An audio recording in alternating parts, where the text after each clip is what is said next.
Shalom saudara-saudari yang dikasihi oleh Tuhan Yesus dan yang mengasihinya. Di Taman Getsemani, Kristus ingin Petrus, Yakobus, dan Yohanes tidak hanya menjadi murid-muridnya, tapi menjadi sahabat bagi Yesus dalam penderitaannya. Mengapa Yesus memerlukan sahabat dalam penderitaannya?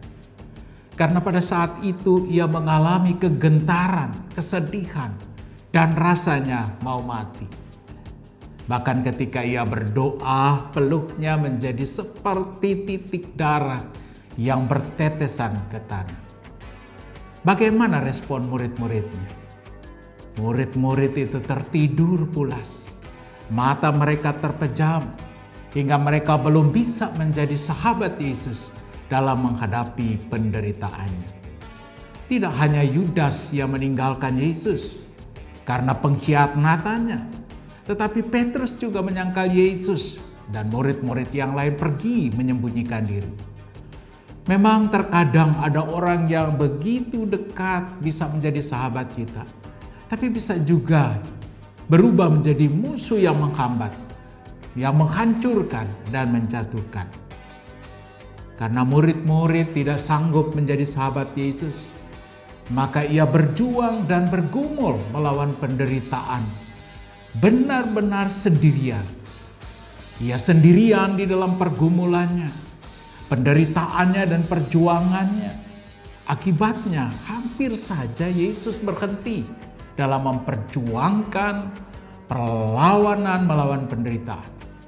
Sebagaimana kesan yang muncul dalam doanya, "Ya Aba, ya Bapa, tidak ada yang mustahil bagimu.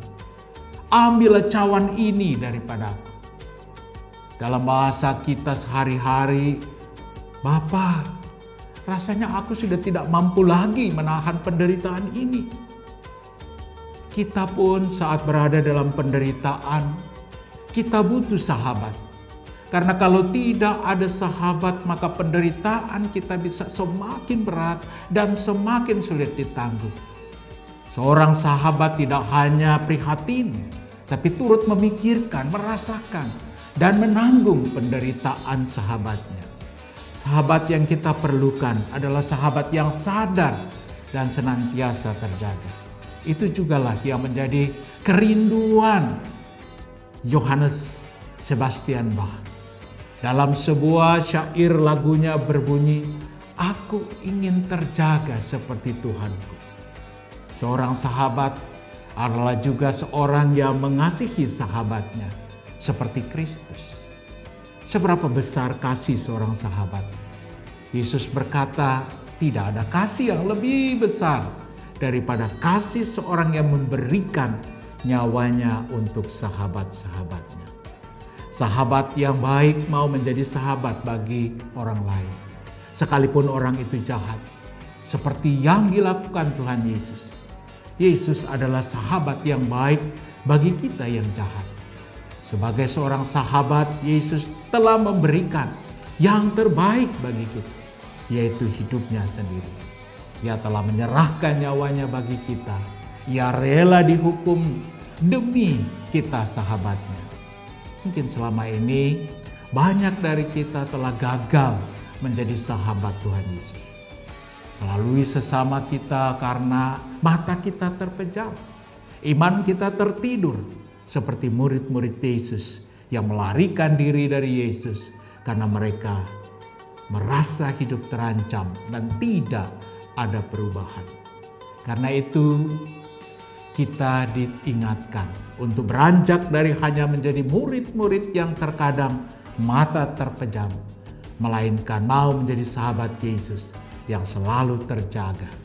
Di sekitar kita ada banyak orang yang membutuhkan sahabat karena mereka mengalami penderitaan dan kemiskinan, ketidakadilan dan kesepian, kekhawatiran dan ketakutan. Kita adalah sahabat Yesus jika kita mau menjadi sahabat bagi orang-orang lain, khususnya bagi mereka yang menderita. Bangunlah persahabatan kasih dengan orang yang berbeda dengan kita, menerima mereka apa adanya dan mendengarkan keluh kesah mereka serta mau mendoakan mereka. Kita juga bisa berbuat lebih dengan menyediakan yang mereka butuhkan sampai mereka mampu mengatasi masalah mereka sendiri. Tanpa menjalin kasih persahabatan dengan Tuhan Yesus, kita tidak akan mampu menjadi sahabat sejati bagi orang-orang yang ada di sekitar kita. Tuhan Yesus mau kita tidak hanya mau, tapi mampu menjalin persahabatan dengan orang-orang lain yang berbeda dengan kita. Berdasarkan kasih Kristus yang memberikan nyawa untuk sahabat-sahabatnya. Ikatlah persahabatan dengan Kristus dan jalinlah persahabatan kasih dengan siapapun yang Tuhan izinkan berelasi dengan kita. Tuhan Yesus, sahabat yang baik, memberkati kita sahabatnya.